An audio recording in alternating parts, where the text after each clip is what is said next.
right, the last topic that I would like to show real quick, it's the graphical schedules feature in OpenBuildings Designer, and it's basically a feature that works with structural elements.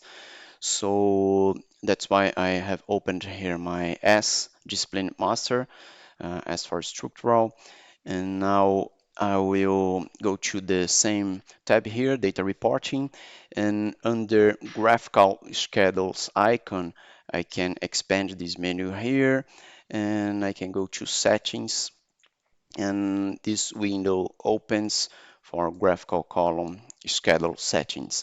And here I can customize which information I would like to show.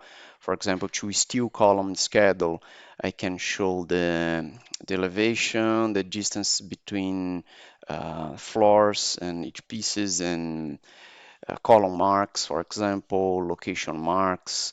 I can change, for example, at the D field here, D field, its location marks. I can change from global coordinates to column grid, for example. And let me just say apply here, and for concrete column schedule. Also, I can do a lot of customizations here and just say OK. And from this menu again, I can put steel graphical schedule or concrete graphical schedule. As this building have much more steel elements, let me just choose the steel graphical column. So I go here, graphical schedules, and I choose steel. OpenBuildings creates another model under the same file, and put in a 2D model this graphical schedule. As we can see here, it's still creating. Okay, now I have all of these steel columns under my file.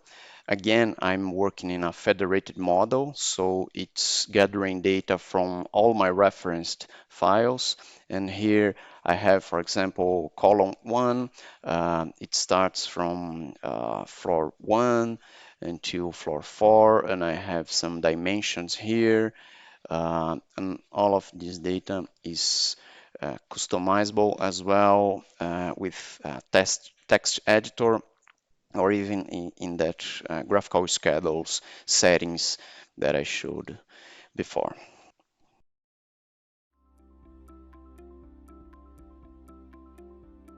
If you found this video helpful, please give it a like. If you want to see more such series, consider subscribing to our channel.